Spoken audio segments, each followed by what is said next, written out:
আসসালামু আলাইকুম, কেমন আছেন বন্ধুরা? আজকে আপনাদের দেখাবো ঘরে থাকা মাত্র 2টি উপকরণ দিয়েই এরকম একটা মচমচে সন্দেশ রেসিপি। তো চলুন কথা না বাড়িয়ে শুরু করা যাক।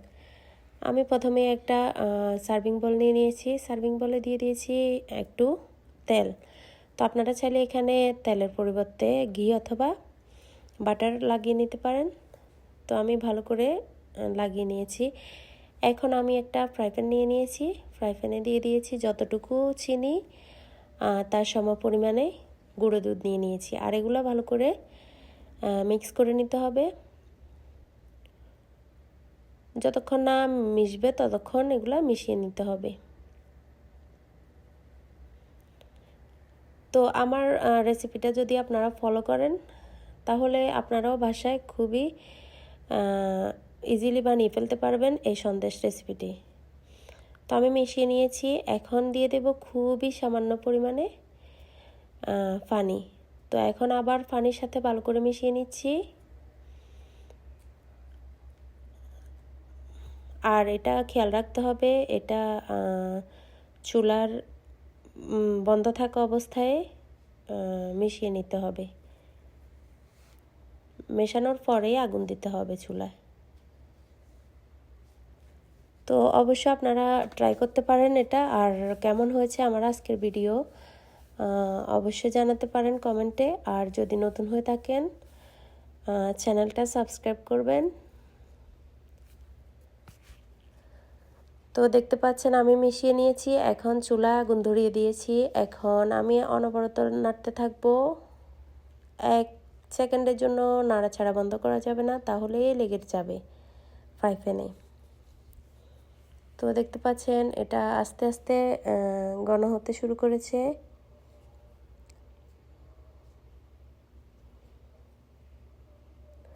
তো চুলার আঁচ একেবারে প্রথমে আমি রেখেছি মিডিয়ামে, তারপরে যখন এটা ঘন হতে শুরু করবে তখন এটা একেবারে আস্তে দিয়ে দেব।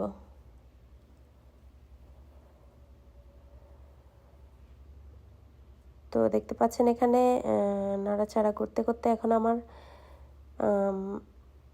এই যে দুধ আর চিনির মিশ্রণটা একেবারে কালার চেঞ্জ হয়ে গেছে। তো আমি এভাবে নাড়াচাড়া করে আর একটু ঘন করে নেব।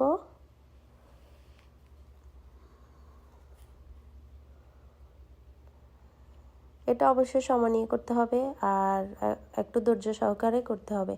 তো এখানে একেবারে রেডি হয়ে গেছে। এখন আমি আগে থেকেই একটা সার্ভিং বলে তেল লাগিয়ে রেখেছিলাম, সেটাতে এখন চুলা বন্ধ করে সঙ্গে সঙ্গে ঢেলে নিচ্ছি। আর এটা যত দ্রুত সম্ভব সেট করার চেষ্টা করবেন, না হলে এটা জমাট বেঁধে যাবে। এই জন্য আমি আগে সার্ভিং বলে তেল মেখে রেখেছিলাম। তো দেখতে পাচ্ছেন হাত দিয়ে দেখিয়ে দিয়েছি এটা একদম শুকনো হয়ে গেছে বা ড্রাই হয়ে গেছে। এখন আমি ছুরির সাহায্যে এটাকে কেটে আপনাদের দেখাচ্ছি।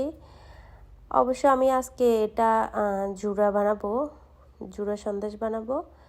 তো আপনারা চাইলে এভাবে কেটে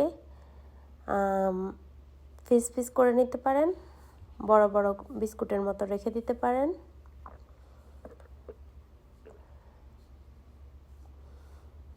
তো আপনারা যদি বাসায় না ট্রাই করেন এটা বুঝতেই পারবেন না। ছোট থাকতে আমরা মাদ্রাসা স্কুলের গেটের পাশে অনেক খেয়েছিলাম এই রকম সন্দেশ। তো আমার এটা খেয়ে শৈশবের কথা মনে পড়ে গেছে। তো ভাবলাম আপনাদেরকেও বলি। তো দেখতে পাচ্ছেন কেমন ক্রিস্পি হয়েছে। ভালো থাকবেন সবাই, আল্লাহ হাফেজ।